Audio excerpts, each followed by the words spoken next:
सुखीराम एक अमीर व्यापारी था। वो बहुत बड़े महल में रहता था और बहुत आरामदायक जीवन गुजार रहा था। उसका व्यापार बहुत बड़ा था, बहुत से नौकर थे। इतना सब होने के बावजूद वो दयालु और संतुष्ट व्यक्ति था। उसे न तो अपने धन पर घमंड था और न ही किसी प्रकार का उसे लालच था। एक दिन जब वो खाना खा रहा था, एक नौकर वहां आया और उसने व्यापारी को बताया, मालिक, एक गरीब आदमी आपके द्वार पर आया है। उसके कपड़े फटे हुए हैं, दिखने में बहुत भूखा और कमजोर लग रहा है। अच्छा। वो आपसे मिलना चाहता है। वो कहता है कि आप उसके बचपन के मित्र हैं। बचपन का मित्र? क्या नाम बताया उसने अपना? दुखीराम। वो सच कहता है, वो वाकई में मेरे बचपन का मित्र है। सुखीराम नाश्ता छोड़कर खड़ा हो गया और दरवाजे की ओर गया। सुखीराम को देखते ही उस गरीब आदमी के चेहरे पर प्रसन्नता की लहर दौड़ गई।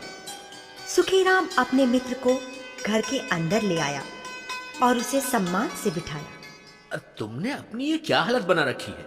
मित्र, गांव में मेरी एक छोटी सी दुकान थी। हाँ। कई वर्षों तक तो मेरा व्यापार अच्छा चला, लेकिन एक दिन अचानक दुकान में आग लग गई। बस उस दिन से मेरा बुरा समय शुरू हो गया। लेकिन तुमने मुझे बताया नहीं। मैंने सोचा तुम एक अमीर आदमी हो, पता नहीं तुम मुझे पहचानोगे भी या नहीं। आज भी मैं यहाँ मजबूरी में आया हूँ, क्योंकि मेरे पास अन्न का एक दाना भी नहीं बचा। दुखीराम, मुझे इस बात का हमेशा दुख रहेगा कि तुमने अपने दुख के समय मुझे याद नहीं किया। यदि मुझे तुम्हारे हालात का पता चल जाता तो शायद तुम्हारी स्थिति इतनी बुरी नहीं होती। खैर, अब भी देर नहीं हुई है। जो बीत गया सो बीत गया। आज से ही तुम मेरे व्यापार में सहयोग करोगे। जी। जाओ, अतिथि कक्ष में जाकर अपने आप को तरोताजा करो और नाश्ते के लिए आ जाओ। आज हम दोनों मिलकर बचपन की तरह एक साथ खाना खाएंगे। उस दिन से दुखीराम सुखीराम के साथ काम करने लगा। ये देख सुखीराम के मित्र दुखीराम से ईर्ष्या करने लगे कि गांव का एक गरीब व्यक्ति सुखीराम के व्यापार में सहयोगी कैसे बन गया। मित्रों ने सुखीराम के कान भरने शुरू कर दिए, परंतु सुखीराम एक बुद्धिमान और विश्वसनीय मित्र था। उसने किसी की बात पर ध्यान नहीं दिया। शीघ्र ही दुखीराम के परिश्रम का फल नजर आने लगा।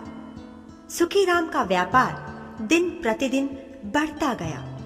अब वो अपने व्यापार की चिंता छोड़ कई कई दिन शहर से बाहर रहता। उसे विश्वास था कि दुखीराम उसके व्यापार की ठीक प्रकार से देखभाल कर लेगा।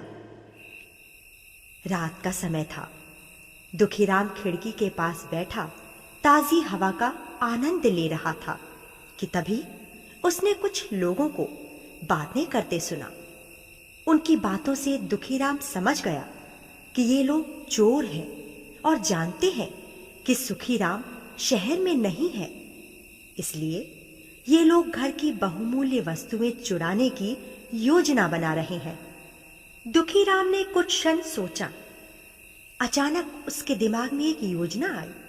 नौकरों को बुलाकर किसी को डुगडुगी, किसी को मंजीरा, किसी को तबला तो किसी को मंदिर की घंटी थमा दी और बोला, सभी लोग जोर जोर से बजाओ।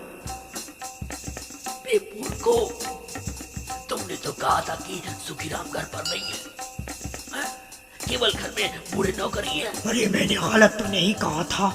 तो फिर ये आवाजें किसकी हैं? मैं क्या बताऊं? मुझे विश्वास है कि सुखीराम कुछ लोगों के साथ घर में ही है। हाँ, और ये संगीत उन अतिथियों के मनोरंजन के लिए बज रहा है। अच्छा। हाँ, इससे पहले कि हम लोग पकड़े जाएं, यहाँ से भाग लो। चलो चलो, भागते हैं। चलो। अगली सुबह सुखीराम घर वापस आया तो नौकरों ने उसे बताया कि किस प्रकार दुखीराम की योजना से चोर भाग गए। सुखीराम को अपने मित्र की चतुराई पर बहुत गर्व हुआ। वे सभी व्यक्ति जो दुखीराम से ईर्ष्या रखते थे, उसकी चतुराई और बुद्धिमानी का लोहा मान गए।